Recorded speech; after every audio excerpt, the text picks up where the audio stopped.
Hello student, welcome back to my channel Samrat academy. Student, मेरा नाम आकाश। मेरे प्यारे बच्चे, जितने बच्चे 2024 बोर्ड एग्जाम देने वाले हैं उनके लिए वीडियो बहुत ही ज़्यादा महत्वपूर्ण है। आज मैं आप लोगों को 50 महत्वपूर्ण टॉपिक बताने वाला हूं विज्ञान का, वो भी अध्याय 1 से लेकर 14 तक। मतलब पूरे बुक के मैं 50 टॉपिक आप लोगों को बताने वाला हूँ।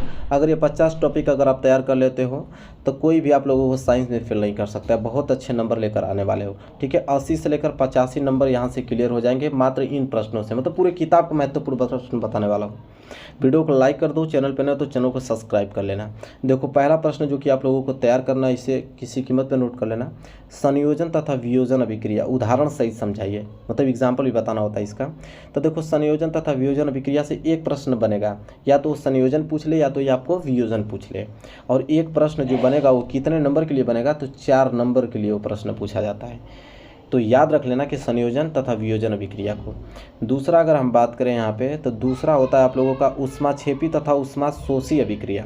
यहाँ से भी एक प्रश्न बनेगा, या तो ऊष्माक्षेपी दे दे या तो ऊष्माशोषी अभिक्रिया दे दे। और 4 नंबर के लिए यहाँ से भी प्रश्न आने वाले हैं, तो दोनों तैयार कर लेना। आज मैं 50 टॉपिक बताने वाला हूँ। वीडियो को लाइक कर देना, चैनल पर नए होगा तो चैनल को जरूर सब्सक्राइब कर लेना। और कमेंट करके बताना अगर पूरा सोल्यूशन चाहिए तो।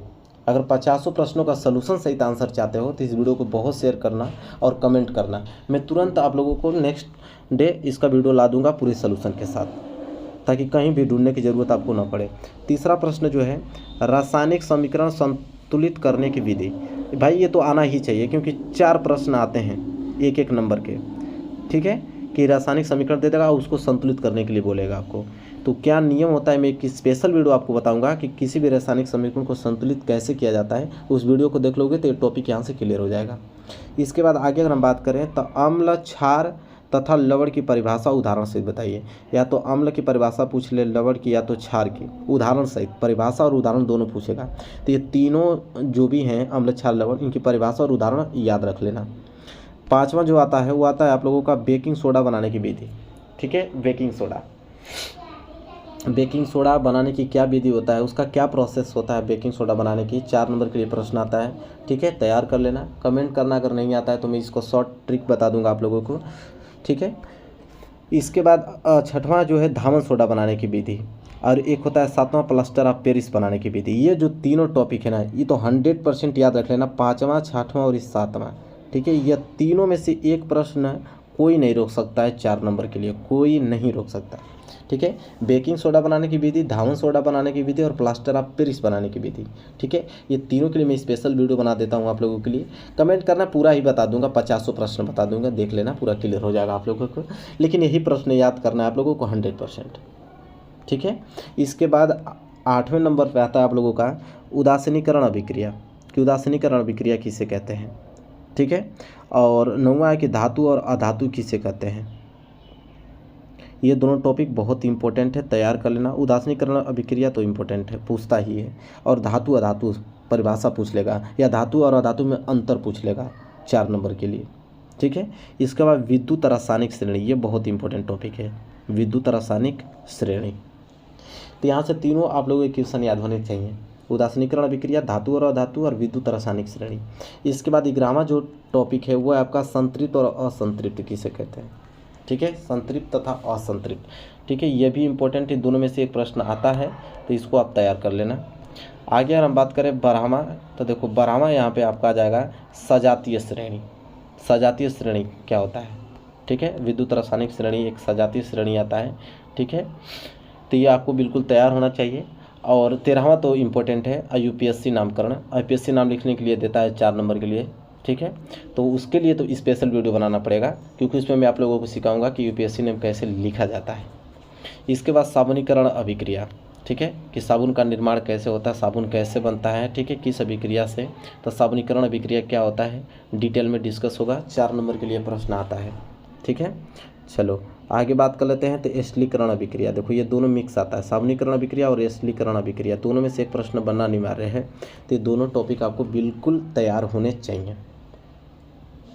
आगे अगर हम बात करें वहीं पे, तो ये देखो ये तीनों टॉपिक याद कर लेना। ये तीनों टॉपिक यहाँ तक जो आपको बता रहा हूँ, इससे बाहर तो कभी आएगा ही नहीं, इतना याद रख लेना। पाचन तंत्र, श्वसन तंत्र, उत्सर्जन तंत्र, ठीक है। इसमें से एक टॉपिक बनेगा आप लोगों को 100%, कोई नहीं रोक सकता है आप लोगों को। पाचन तंत्र, श्वसन तंत्र और उत्सर्जन तंत्र आता ही आता है। 2023 में भी जाके चेक कर सकते हो, पूरे पेपर उठाकर देख लो, एक टॉपिक पक्का आएगा। इसके बाद अगर हम बात करें आगे, तो अगला है लैंगिक जनन और अलैंगिक जनन। ये दोनों एक कैटेगरी के प्रश्न हैं, लैंगिक जनन, अलैंगिक जनन, और दोनों में से एक आएगा 4 नंबर के लिए। ठीक है, तो ये प्रश्न आपको तैयार होना चाहिए कि लैंगिक जनन, अलैंगिक जनन, या तो दोनों को अलग अलग दे देता है या तो अंतर पूछ लेता है कि लैंगिक और अलैंगिक जनन में अंतर क्या होता है। ठीक है, तो दोनों की परिभाषाएं और अंतर लिखना पड़ता है। इसके बाद हम बात करें परागण की। ठीक है, तो परागण टॉपिक बहुत इंपॉर्टेंट है, इसको तो आप तैयार कर लेना।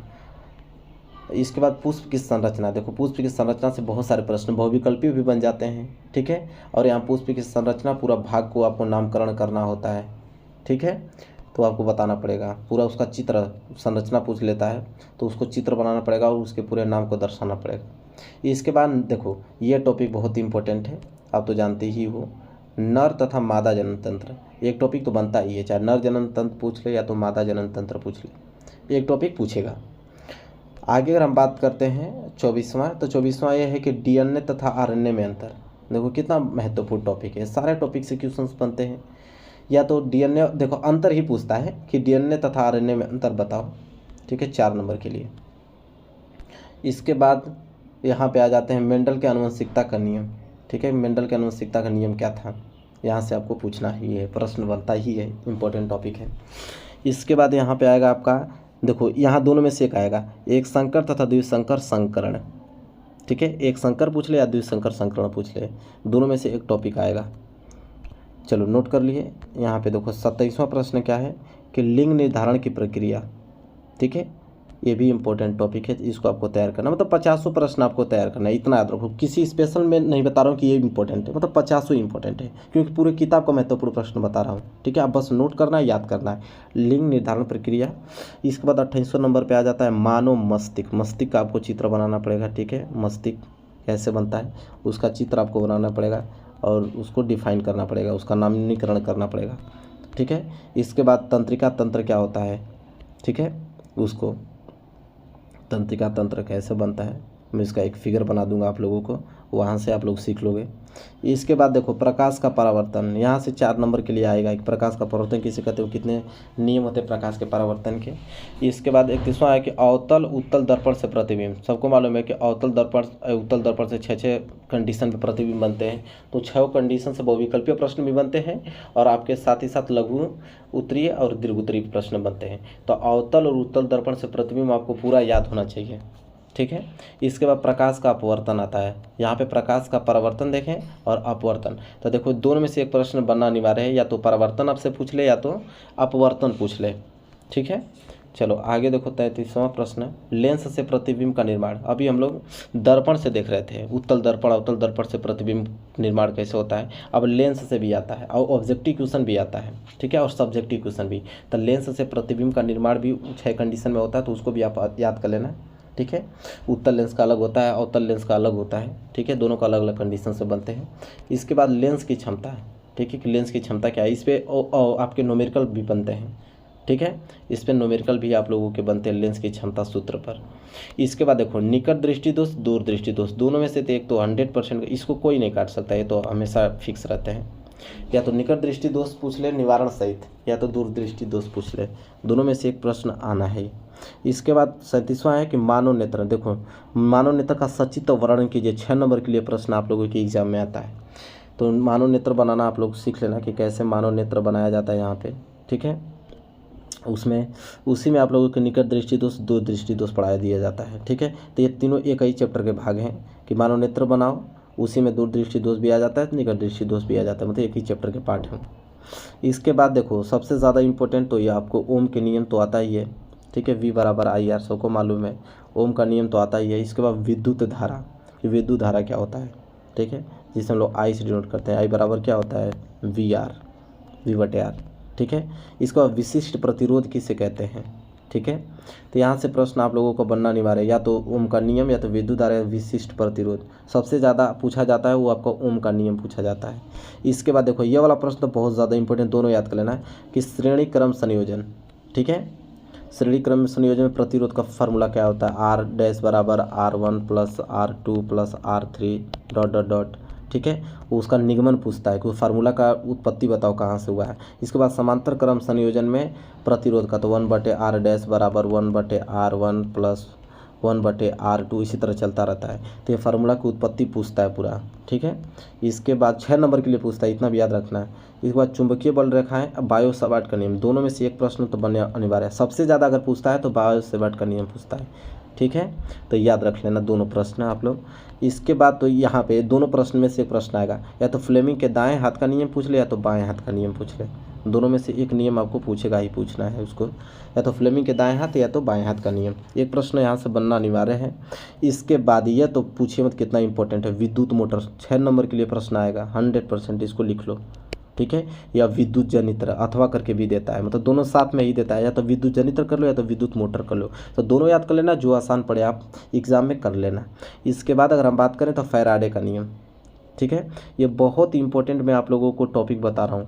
मैं कहा हूँ ना कि अध्याय 1 से लेकर 14 तक सभी इंपॉर्टेंट है, मतलब इससे बाहर जाने वाला नहीं है, ठीक है। अगर इतना टॉपिक तैयार है तो साइंस में कोई नहीं फेल कर सकता है।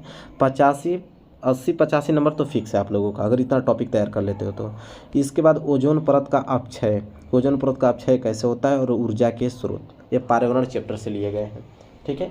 तो यहाँ से क्वेश्चन दोनों ही क्वेश्चन इंपॉर्टेंट है, यही पूछा जाता है हर साल एग्जाम में। ऊर्जा के स्रोत बताइए, ओजोन परत का अपक्षय कैसे हो रहा है। तो देखो टोटल में हमने 50 प्रश्न आप लोगों को बता दिया, ठीक है। और पूरे बुक का है, पूरे किताब का, इसमें आपके फिजिक्स, केमिस्ट्री, बायो, पर्यावरण सभी मिक्स हैं।